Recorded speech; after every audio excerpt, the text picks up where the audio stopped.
అందరికీ నమస్తే. మీరు చూస్తున్నది RK farmer ideas YouTube channel. మనం ఈరోజు పుచ్చ తోటకు డ్రోన్ ద్వారా స్ప్రే చేస్తూ ఉన్నాము. నేను మీ డ్రోన్ పైలట్. అయితే ఈరోజు పుచ్చ తోటకు మనం వాడుతున్న మందులు వచ్చేసి 300 ppm నీమ్ ఆయిల్ అనమాట. మనం చూసుకోవచ్చు మిటిక్షన్ ఉంది. దాంతోపాటుగా ఇది మినరల్ న్యూట్రిషన్స్, ఇది ప్లాంట్ గ్రోత్ రెగ్యులేటర్గా పనిచేస్తుంది.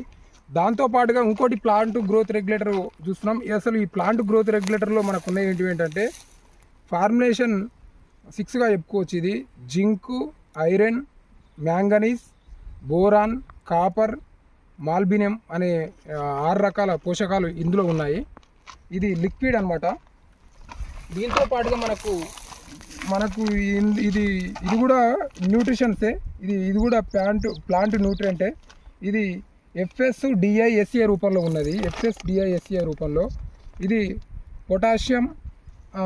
పొటాషియం మెగ్నీషియం సల్ఫేట్ రూపంలో ఉంది. ఇంకొకటి ఏమో వాటర్ సాల్యుబుల్ పొటాషియం ఉన్నది. మెగ్నీషియం మ్యాంగో ఉంది. దాంతోపాటుగా క్లోరైడ్ CI రూపంలో ఉన్నది. సోడియం నికెల్ ఉన్నది. సల్ఫేటు, సల్ఫరు, ఈ 5 రకాల పోషకాలు ఇందులో ఉన్నాయి. ఇది కేజీ ప్యాకెట్. ఇది ఎకరన్నరకు ఇచ్చారు రైతుకి. మేము ఈ పుచ్చ తోటకు డ్రోన్ ద్వారా స్ప్రే చేస్తూ ఉన్నాను. ధన్యవాదాలు ఫ్రెండ్స్. జై జవాన్, జై కిసాన్.